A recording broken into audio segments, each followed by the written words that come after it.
In the preparedness community, we often toss around the phrase SHTF. It's the worst case scenario, a situation so dire that all services and social order are down and there are no signs of help coming anytime soon, if at all. Over the last few years, we've gotten a glimpse of civil unrest, extreme weather events, pandemics, and threats from nuclear nations. We've moved from a realm of peace and quiet to a time of uncertainty. In this video, we're going to discuss what would play out in an SHTF scenario, the stages that many will go through, and more importantly, what steps you must take to navigate the crisis in your city. Download the Start Preparing Survival Guide to help you prepare for any disaster. I'll post a link in the description and comments section below, or visit cityprepping.com/get started for a free guide to help you get started on your journey of preparedness. It's hard to imagine a world without the rule of law, where legal and societal structures have broken down and no effective law enforcement or governance is in place. For years, these types of occurrences have been brushed aside and ridiculed as the overzealous imagination of doomers.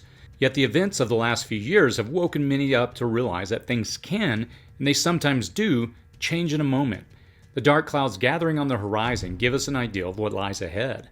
I sometimes catch myself chuckling when watching the news and an anchor has to preface some dire situation they're describing that could play out under the current situation, and they'll say, well, I'm not a doomer, but... This type of terminology has increasingly entered into the mainstream vernacular. We've lived through a time over the last several decades of relative calm with a sense of security, but that feeling that everything will work out has slowly eroded. But does it take a war to trigger this kind of collapse? Today, the looming threats come from credible possibilities, including extreme natural disasters, economic crises, pandemics, EMP attacks, and even the specter of nuclear war. The chilling reality we must confront is that any one of these or combination of them could trigger an extreme, irrevocable collapse of everything we know. None of these people worldwide who have witnessed this and lived to tell the tale ever thought the world could come to such a screeching halt. And maybe you don't believe the same chaos and lawlessness could come to your neighborhood. But it can. How do you survive that? What would a complete breakdown look like? Let's answer this question by starting out the discussion with whom you should avoid at all cost. 5 types of people. There are 5 distinct human behavior responses you'll see in a crisis or disaster, so massive that it brings the civilized world around you to its knees. Shock. This is the initial reaction to a crisis, often characterized by disbelief, confusion, and a sense of overwhelming emotions. People don't fully grasp the situation's severity during this phase. The prepper solution to this phase is having and implementing a plan. While others are immobile and incapable of making decisions, implementing a plan gives you moments more of a head start to surviving. Panic. As a crisis becomes more apparent, panic can set in. This phase may involve heightened anxiety, irrational behavior, and a rush to seek safety or resources. If you're already working on your plan, you have made a decision and taken action to get home or to get to a safer location. You're busy securing your resources and gathering your group or family. Be wary of the irrationally acting panickers around you. Determined. Once the shock, dismay, and panic have subsided, you will see another distinctive group of people moving cautiously to their determined destinations, or they will be locked down in their secure location, determined to wait it out. These people are not likely to let you in or share resources with you. They are either moving through, seeking shelter, maybe yours, or trying to get somewhere or to someone. Evacuators. These people are leaving the area where the disaster occurred. They're likely going where they believe there will be seclusion or fewer people. They may even stop by their homes or search for family members before evacuating. They are likely armed. The usual means of transit, like roads, will be likely clogged and in a standstill. If you are evacuating, consider doing so on foot or bicycle, down riverbanks or railroad tracks, and away from the crowds. Sometimes being stuck in this larger group can be safer than traveling alone or in smaller groups. The decision of whether you should stay or go needs to be made. The earlier, the better, and the way to keep out of this group is to be ahead of the group. Every man for himself. These people will focus solely on self-preservation and meeting their immediate needs. Desperation and forcibly taking what a person needs or wants is common. Competition for resources can increase, and cooperation may decrease. People don't always just take what they need by looting grocery stores. Some will take advantage of the lawless environment and steal and rob for money, televisions, jewelry, or whatever. If you have a vehicle and there's a way out of town, someone will try and take your car. Prioritize your safety and security during this phase. Assess your situation. As you assess a post-disaster landscape, if you don't see a glimmer of hope that rescuers and relief workers are on their way, you must acknowledge the possibility that they may never be on their way. Holding hope by waiting patiently is waiting for your eventual failure. You will either need to hunker down or bug in with your preps or try and get to safer areas. If you have an emergency radio, you can somewhat assess the disaster zone's radius. If it's county, state, or regional, there may not be safer location for you. You'll have to make that decision of whether you should stay or go with each passing moment, hour, and day. If you decide to leave, you have a whole new set of challenges different than those you face if you hunker down and try to hide. Having a paper map, familiarity with a compass and your area's geographical landmarks, and the correct gear and clothing are the keys to getting out. After disaster, even familiar streets and navigational points like storefronts or statues might be imperceivable. Debris may make movement treacherous, so having thick protective clothing and proper walking or hiking footwear is essential. For this reason, many people pack an EDC or everyday carry bag. They carry this backpack with them or have it handy in their vehicle trunk, stashed with them at their workplace or home. At a moment's notice, they can grab it and go. Making it through this phase of a disaster will also be because you have an evacuation plan that considers multiple routes and variations. There are 3 things to know about moving or living in a post-disaster world without the rule of law. Blend in. First, understand that the desperation of others will negate social norms. In the aftermath of a disaster, when desperation can drive people to extreme measures, it's crucial to blend in with the crowd, maintain a low profile, and avoid drawing unnecessary attention to yourself. Survivors should understand that standing out in a desperate situation can make you a target, so practice discretion, adapt to your surroundings, and minimize conspicuous behavior to increase your chances of safety. If you're locked down indoors, block out windows and cross them with duct tape to prevent shattering. Avoid cooking scents or light leaving your home. If you're a small family and people you know have a 55-gallon drum of drinking water and stored food supplies, they can easily justify taking your resources for what they deem the greater good or their basic survival. After all, at that moment, you have more than they need when they have nothing. They're not thinking about your next week. They're thinking about their next minute.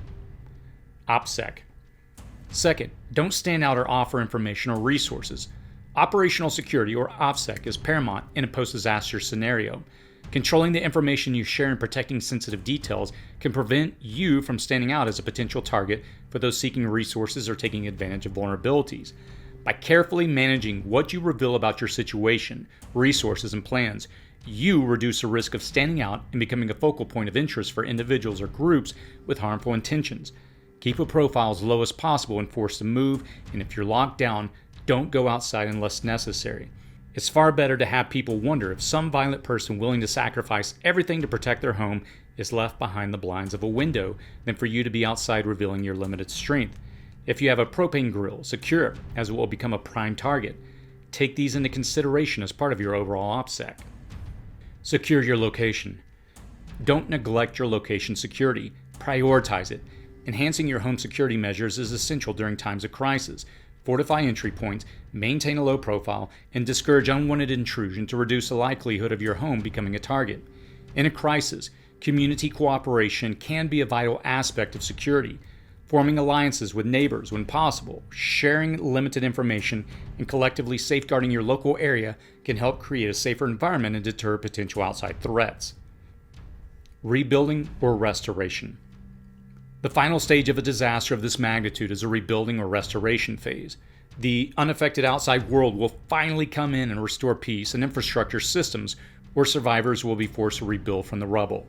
To get to this phase, you must have a plan for food and water resources, sanitation for your area, some form of leadership structure, and the ability to keep your area secure.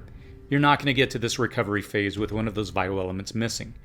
The initial dangers of the disaster will have passed, and security will at least be minimally established for the rebuilding to begin. Rebuilding a community after a catastrophic disaster is a multi-stage process that requires unity, resilience, and resourcefulness.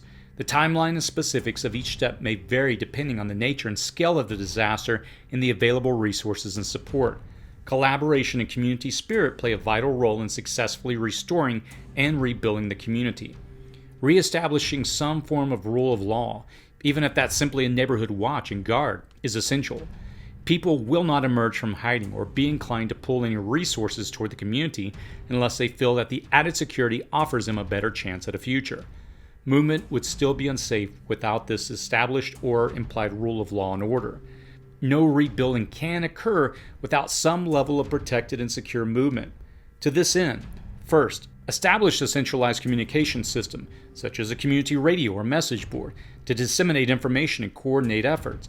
Identify leaders or a governing body to facilitate decision-making, disseminate rules and information, and securely allocate appropriate community resources. Task people with specific jobs, engage them in the community. In the initial stages of the rebuilding phase, your top priority is the safety and well-being of all immediate community members. This entails conducting a comprehensive assessment of the damage, encompassing not only infrastructure but also crucial resources like food, water, and energy. Simultaneously, evaluate the extent of injuries or casualties within your area. To address these urgent needs, establish temporary community shelters and medical facilities, and promptly distribute essential supplies, including food, clean water, and first aid kits. Next, prioritize resource allocation for essential needs like food, clean water, and medical care. Begin resource inventory, conservation, and rationing to ensure sustainability. Establish collection points for water, food distribution, and waste management.